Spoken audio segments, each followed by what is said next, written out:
Salut, je me suis dit que je ferais une petite vidéo pour parler des qualités et des défauts des signes du zodiaque solaire. Comme ça pourrait nous aider, en tout cas à ceux qui en sont capables de, mettre en lumière les défauts de leurs signes pour pouvoir en quelque sorte, c'est peut-être pas vraiment le terme le plus adéquat, mais pour pouvoir quelque part transmuter ces défauts en qualité en les mettant en lumière et en développant les qualités qui compensent les défauts pour que les défauts ne se manifestent quelque part pas. Même si c'est pas toujours évident parce que c'est un peu, on est calibré par rapport à notre signe solaire, donc on voit la vie un peu selon notre signe solaire et donc parfois on a des tendances à suivre l'esprit de notre signe et quelque part, c'est pas toujours évident d'à 100 contrebalancer les défauts, parce que les défauts sont quelque part le pendant des qualités des signes du zodiaque. Donc voilà pour l'introduction, on commence directement avec le Bélier. Alors le Bélier, il y a cette idée de leadership, cette idée de, faut quand même le dire, il y a de la sainteté, il y a de la sainteté dans le signe du Bélier. Il y a cette vérité évidente de ce qui est vrai, de ce qui est évident. Il y a cette franchise. Le truc, c'est que il faut réussir. Alors c'est complexe, hein, parce que c'est pas vraiment un signe qui a des défauts au final quand on y pense bien. C'est quand même un signe qui vit dans Keter, Keter étant la séphirote sur l'arbre de vie kabbalistique le plus élevé, et au final c'est le lieu de la sainteté.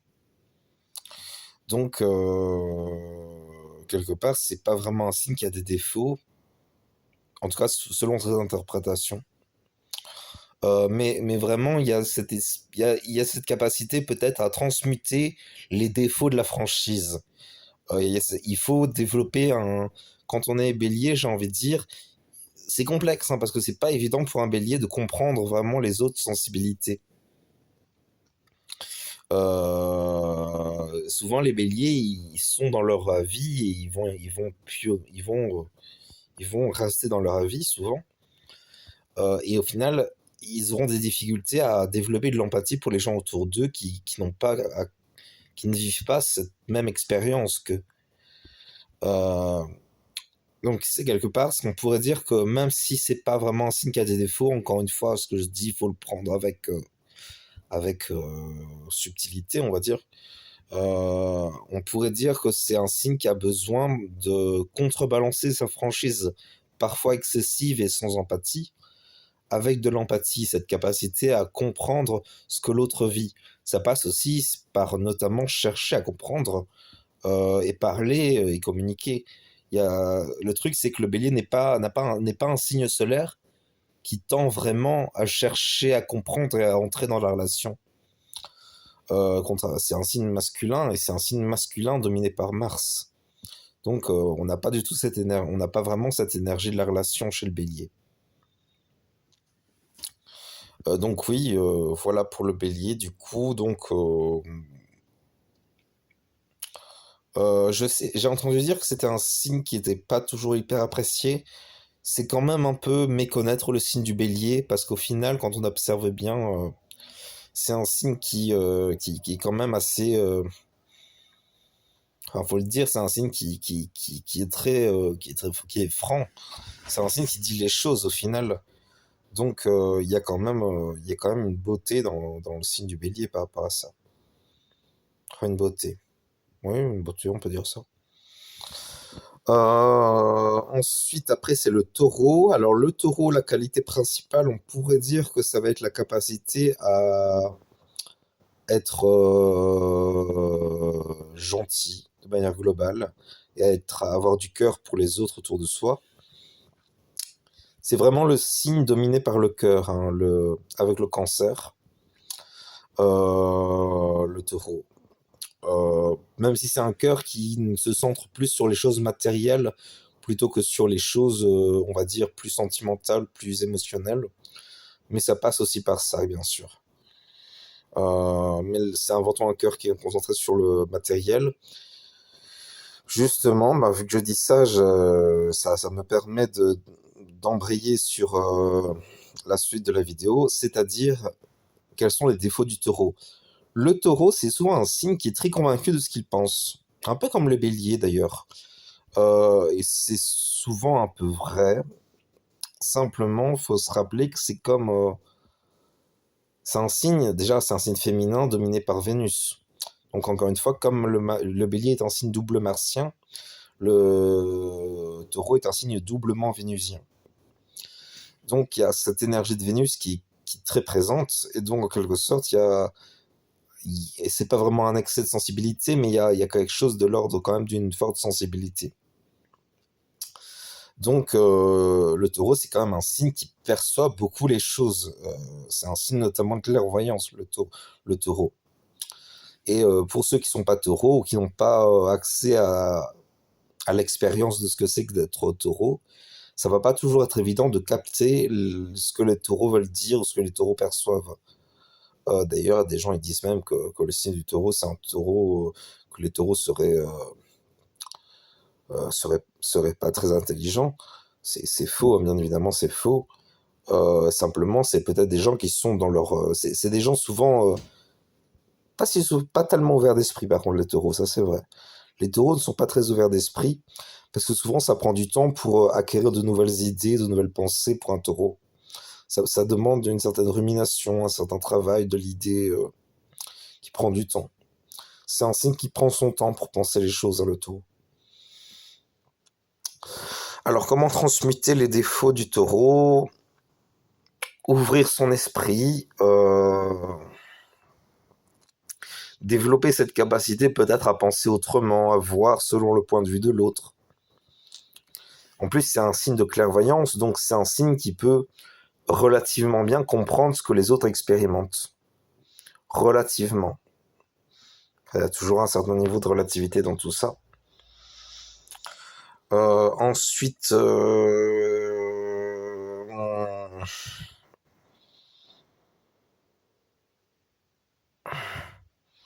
comprendre aussi pour le taureau que tout le monde n'a pas sa sensibilité vénusienne, et que donc on peut peut-être pas toujours exiger une très grande sensibilité de la part des autres.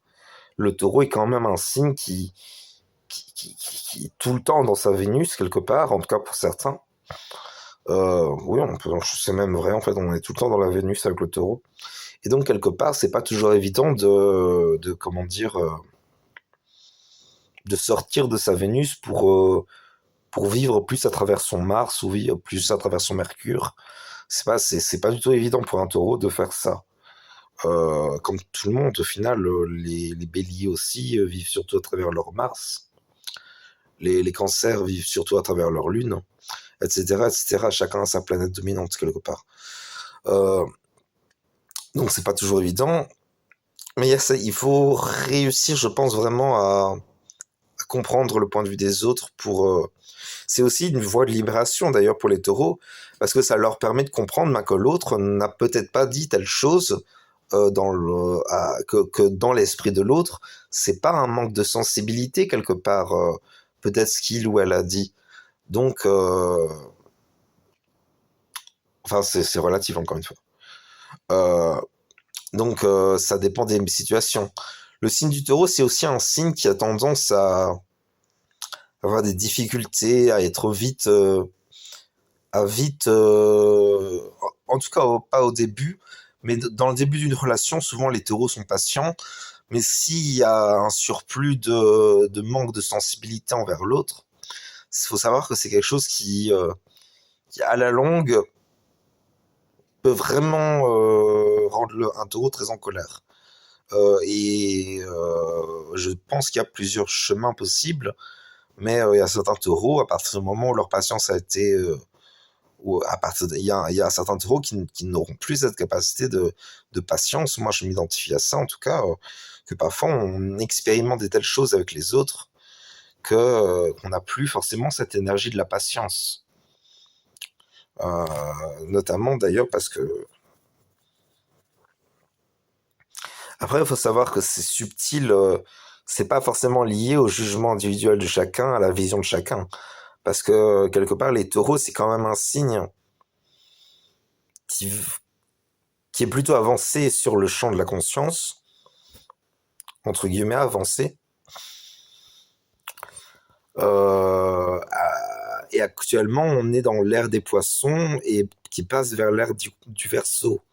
Donc c'est une ère de champ de conscience qui est comme qui a sa beauté, mais qui n'est pas forcément celle des gens qui sont en Bélier ou en Taureau. Vous voyez, c'est au final quelque part ça dépend des gens. Il y a des gens ils vont plus vibrer avec l'esprit collectif du Verseau, et il y a des gens ils vont plus vibrer avec leur signe du Taureau solaire.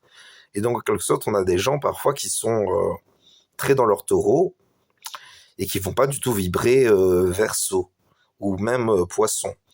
Ça, c'est aussi une capacité. C'est aussi c'est c'est un signe notamment que la personne est très connectée à son soleil, plus que l'énergie Verseau environnante. Euh, donc c'est vrai que c'est quelque part, ça je le dis au passage parce que ça peut aider. On traverse quand même sur la Terre actuellement une énergie Verseau et une énergie Poisson très importante, même si l'énergie Verseau est quand même plus présente. Et quelque part, c'est pas toujours évident quand on est Bélier, Taureau, Cancer, Gémeaux, parce que ce sont des signes de mentalité, hein, ces quatre signes-là. Le Bélier, le Taureau, le Gémeaux et le Cancer, ce sont des signes de mentalité. Ce sont des signes de compréhension, de sagesse et de de franchise, on pourrait dire de sainteté pour le Bélier. Ce sont des signes qui sont connectés à ces énergies-là. Donc quelque part, il faut comprendre que c'est pas toujours évident pour eux qui sont entre guillemets plus élevés dans l'arbre de vie, ils ont une âme qui a plus expérimenté, qui par moment peut avoir accès à peut-être plus d'expérience que d'autres. Après ça on y croit pas, ça bien sûr, c'est normal. Euh, et donc quelque part, il y a ce côté quelque part de réussir à ne pas être trop dans sa mentalité personnelle pour accéder à quelque chose de plus subtil et à intégrer aussi l'énergie collective dans son propre vision des choses. Parce qu'au final, il faut comprendre que si on est tous... Parce qu'au final, il faut comprendre que si on est trop dans sa mentalité personnelle de bélier, de taureau, de gémeaux ou de cancer, on ne pourra pas rentrer dans l'énergie collective. Donc, quelque part, il y a cette nécessité d'intégrer au final le verso dans son énergie personnelle.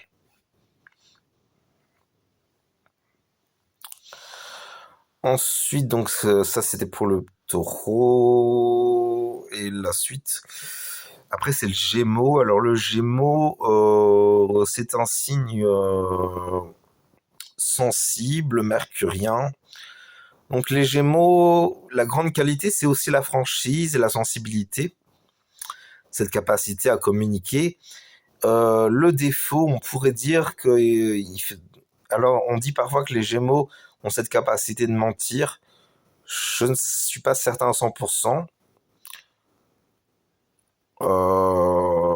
Je n'en suis pas si certain que ça. J'aurais même plutôt tendance à penser l'inverse. Simplement,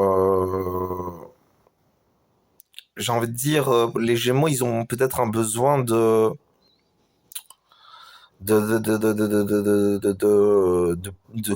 travailler leur communication, d'apprendre à parler sensiblement aux autres, en travaillant avec son Mercure et sa Vénus.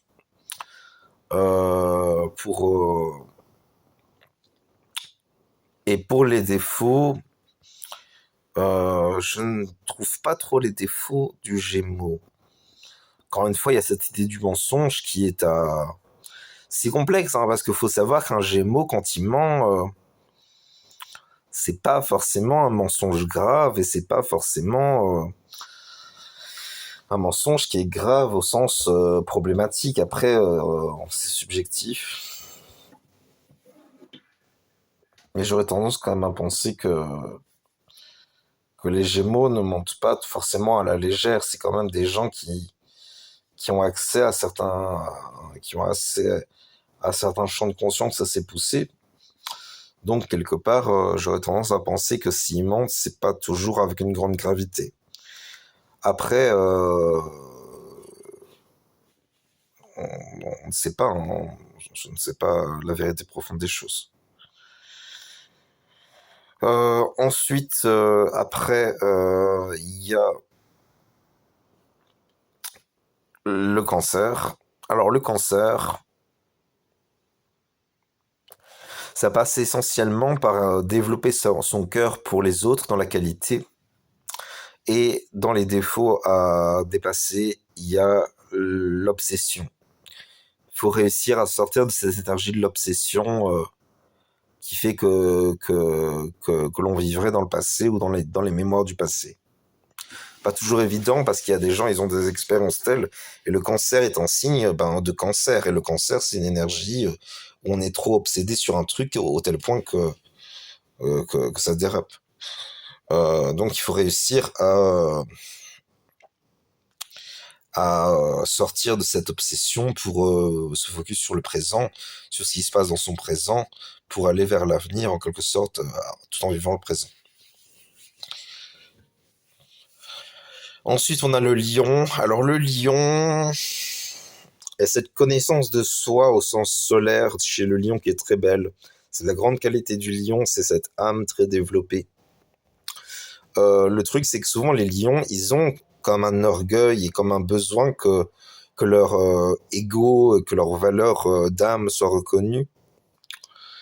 C'est quelque chose, quelque part, qui est subtil chez le lion, parce que soit on reconnaîtra pas, soit les autres ne verront ou ne reconnaîtront pas, entre guillemets, la grandeur du lion, et dans ce cas-là, ça va être vécu comme une injustice par le signe du lion, soit au contraire, ils le reconnaîtront plus ou moins, et ça pourra plus ou moins satisfaire le lion. Mais il faut comprendre que il faut pas flatter pour flatter. C'est complexe quelque part parce que le lion a accès à cette énergie solaire. C'est un signe de lumière sur lui-même dans lequel l'individu vit un très grand soleil à l'intérieur de lui-même. Il s'identifie même au soleil. Donc il y a ce côté-là avec le lion qui n'est pas toujours évident à percevoir pour les autres. Des gens ils ne le percevront plus ou moins jamais parce que ça demande aussi un degré de clairvoyance de percevoir cette qualité-là chez le natif. Puis ça demande aussi un développement du natif, hein, bien sûr. Hein. C'est pas parce qu'on est lion qu'on a forcément cette énergie solaire dans son rapport aux autres. Même si la plupart du temps c'est quand même plutôt présent. On pourrait dire que le lion exprime sa qualité solaire principalement par la clémence. Je pense à ça d'ailleurs parce que je connais une personne native du signe du lion qui a ce prénom qui résonne avec le terme de la clémence. Et d'ailleurs, le signe du lion, c'est un signe qu'on retrouve exclusivement dans la séphirote Chesed, dans l'arbre de vie kabbalistique. Et il y a cette dimension de clémence, d'amour, qui est très connectée au lion quelque part. À côté, après le lion, on retrouve la Vierge. Alors pour la Vierge, c'est complexe. Il y a ce côté quelque part de réussir à trouver un idéal de sagesse et de vie personnelle pour soi à travers quelque chose, et aussi dans le service pour la Vierge, qui est à méditer. La Vierge, c'est une énergie très pure. Hein. C'était l'énergie des serviteurs du temple d'Estia, on pourrait dire chez les Grecs. Cette énergie de service, vraiment, avec la Vierge, l'énergie de la Vierge est vraiment très connectée au service. Tous ceux qui ont un peu de Vierge en eux, selon le placement du signe dans leur thème astral, ils sont connectés à cette énergie de service. Par exemple, moi j'ai mon nœud nord en vierge. Donc je suis connecté un peu à ce chemin d'évolution à travers le service. Euh,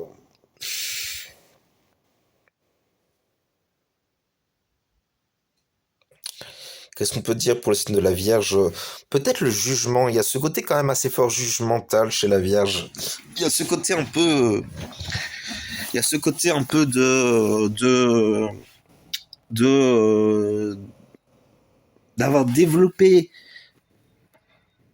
un jugement qui permet cette notion de service, qui permet cette valeur de service. Et du coup, il peut y avoir cet esprit de tout voir selon cette notion personnelle de jugement. Le truc, c'est que les autres ne sont peut-être pas encore arrivés au signe de la Vierge dans leur chemin d'évolution, ou alors ils sont connectés à d'autres énergies. Donc on peut pas toujours demander à tout le monde d'être dans cette énergie du service. Comment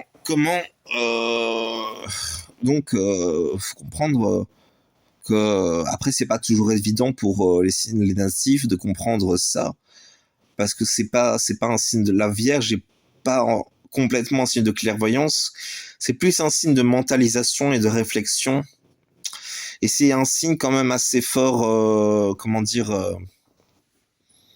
même assez fort émotionnel plus que mental, même si c'est un signe dominé par Mercure au final.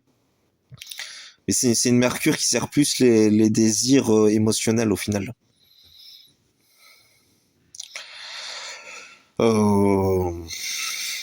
Mais vraiment réussir à ne pas être trop connecté à cette énergie de jugement, à réussir à accéder à la chose avec un certain degré de légèreté.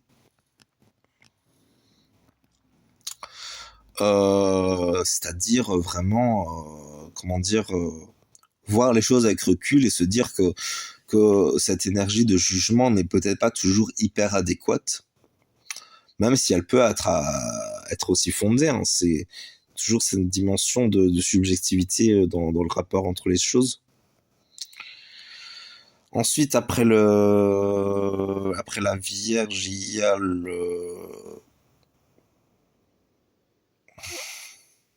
la Balance. Balance, signe équilibré au final quand on y pense, signe de justice, signe de sensibilité.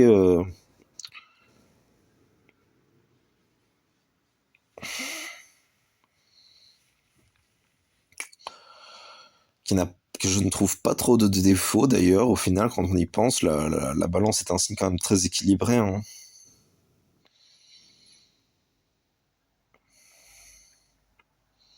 La Balance est un signe très équilibré au final. Je ne trouve pas trop de défauts pour ce signe-là.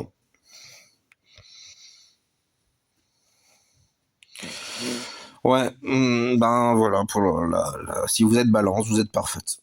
Ou parfait. Ça me fait penser d'ailleurs que j'ai regardé une vidéo vous voyez, parfois on trouve sur YouTube des vidéos où quelle est l'énergie de ton signe, quels est les attributs divins du signe, si on était si les signes du zodiaque étaient des dieux, quels seraient-ils? Vous voyez toutes ces vidéos-là qui associent des choses au signe du zodiaque. Et justement, la Balance était le dieu du paradis. Donc il y a cet esprit quelque part de justice qui détermine qui va au paradis, qui ne va pas au paradis avec la Balance. Et c'est quand même assez juste au final. Balance est quand même un signe de justice.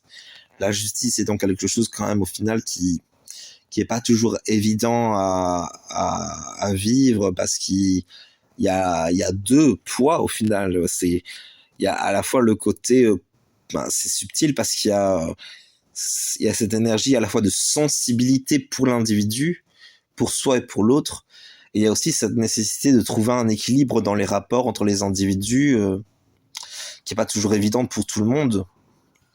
Il y a des gens, ils vont même il y a même des gens qui ont tellement peu l'énergie de la Balance qui ne comprennent pas toujours à 100% quelque part l'essence de ce qui fait qu'une chose est juste et de ce qui fait qu'une chose n'est pas juste.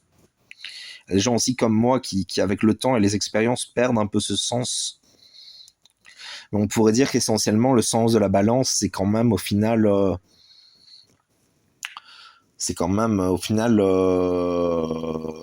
une direction qui permet le vivre ensemble, j'ai l'impression. Qui permet quelque part que toute chose que toute chose soit équilibrée, que toute chose soit comme dans un juste ordonnancement, dans un cadre équilibré, dans une structure qui permet une vie épanouissante. Alors, je ne sais, j'ai du mal à trouver j'ai des difficultés à trouver les bons termes. Moi, j'ai Lilith et Chiron en balance sur le thème sidéral. Donc, je pense que mon accès à cette énergie de la balance n'est peut-être pas toujours ultra développé à cause de ça. Ensuite, après la balance, on a le scorpion. Le scorpion, il y a cette énergie de la clairvoyance. Le scorpion est encore plus clairvoyant que le taureau, je pense. Qui est à bien gérer quelque part, parce que c'est une clairvoyance qui va vivre les choses émotionnellement, alors que le taureau sera connecté à une clairvoyance plus des choses terrestres. Et donc au final, le scorpion a besoin de bien gérer ses émotions. Ça demande un certain travail, ça demande peut-être le développement de valeurs pour le natif. Il y a ce développement de la miséricorde par rapport au karma, le scorpion étant le signe associé au karma. Donc il y a cette capacité de développer, de choisir la miséricorde au lieu de directement clasher avec le signe du scorpion. Sauf qu'il faut quand même savoir que le signe du scorpion, c'est une énergie, c'est l'énergie la plus connectée à l'énergie du karma. Et c'est à la fois le côté positif du karma, c'est-à-dire le karma positif qui permet une forme de miséricorde, et le karma négatif qui fait que parfois des choses nous retombent dessus. Donc au final, il y a toutes ces énergies-là avec le signe du scorpion. Ah là là, ça me gratte au niveau des pieds. Donc c'est une signe d'évolution aussi au niveau de la clairvoyance. Donc voilà pour le signe du scorpion. Ensuite, après le signe du scorpion, on trouve le sagittaire. Alors le sagittaire, cette énergie au niveau des qualités d'affection pour les autres, de générosité affective, et aussi le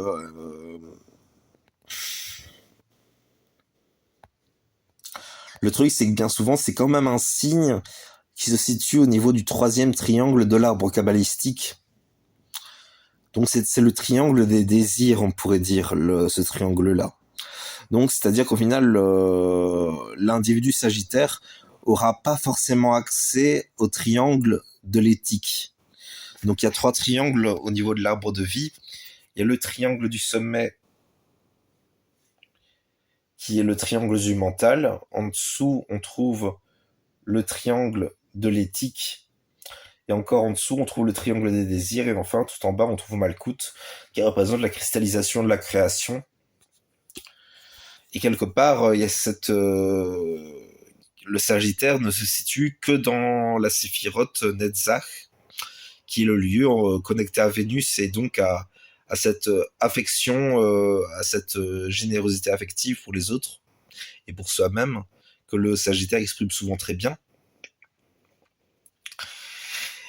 Et donc quelque part, il y a cette énergie connectée au Sagittaire, mais c'est pas toujours évident pour le Sagittaire de bien développer cette énergie, parce que au final, il n'y a pas le triangle de l'éthique, toujours très développé. voire même il est pas, beaucoup de Sagittaires, il n'est pas développé, il n'est pas présent. Donc, c'est complexe. Après, c'est pas forcément une faute, parce que quand on n'a pas conscience et quand on n'a pas l'expérience du triangle de l'éthique, on ne peut pas demander de la personne d'avoir un jugement éthique. Euh, c'est la problématique quelque part. Après, beaucoup de Sagittaires sont tout à fait normaux dans leur jugement, hein, parce qu'au final, quand on y pense, on a tous un certain niveau d'éthique assez naturel, et parfois c'est pas parce qu'on vit. Parfois, les gens ont un jugement correct sans forcément avoir vécu le triangle de l'éthique. C'est quand même quelque chose d'assez facile à connaître, l'éthique.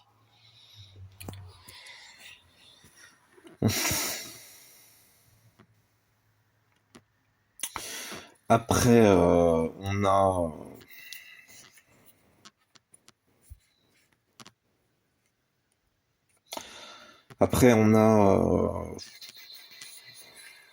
le Capricorne. Alors le Capricorne, sa grande qualité, ça va être la maîtrise de sa vie. Le grand défaut, ça va être le caprice envers les autres. Les Capricornes ne sont pas connus pour avoir cette capacité de justice dans son rapport aux autres.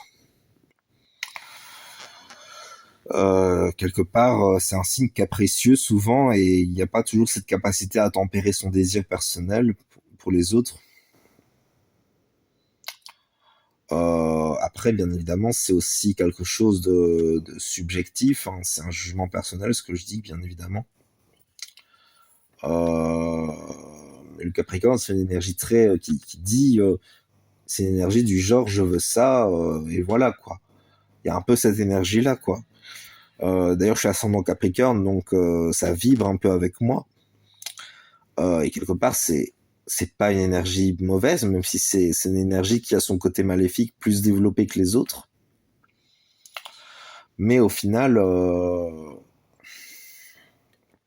comment dire, ah,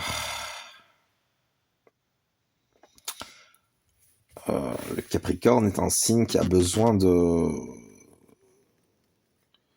selon le niveau dans lequel on vit dans l'arbre kabbalistique avec le signe du Capricorne, soit on aura besoin de développer un niveau de gloire, soit on aura besoin de développer un niveau d'affection.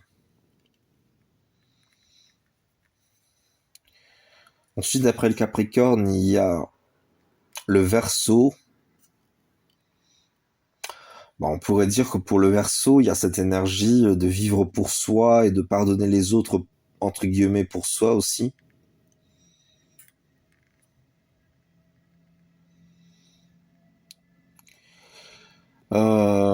Ensuite, donc c'est une énergie d'individualisme, le Verseau, entre guillemets, d'un bon individualisme, parce que c'est un individualisme qui intègre le rapport aux autres pour soi-même. Donc, au final, c'est assez équilibré.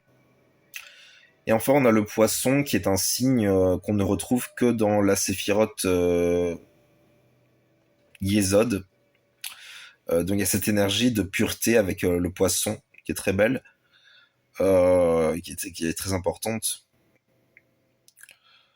On pourrait dire que pour le Poisson, il y a ce besoin quand même assez fort de rechercher la pureté dans son rapport aux choses, dans sa relation avec l'univers en général et les gens.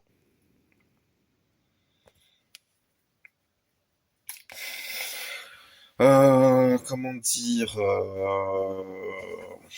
capacité peut-être de, c'est complexe, hein, parce que quelque part le Poisson est un signe qui n'a pas forcément accès qui n'a pas accès lui non plus au triangle de l'éthique, qui n'aura pas forcément une éthique ultra développée. C'est une éthique encore très centrée sur les désirs. Donc soit le désir du natif du Poisson sera satisfait et il intégrera les autres, soit au final il sera pas satisfait et il intégrera pas les autres. C'est complexe, hein. C'est quand même un signe plus associé aux jeunes âmes qu'autre chose. Après, encore une fois, c'est quelque part, c'est comme quelque chose de l'ordre du subjectif dans tout ça. Donc voilà pour ce que je voulais vous dire. Désolé, la vidéo s'est un peu éternisée et vers la fin, j'étais plus trop connecté aux choses. J'espère que ça vous a aidé. Donc voilà.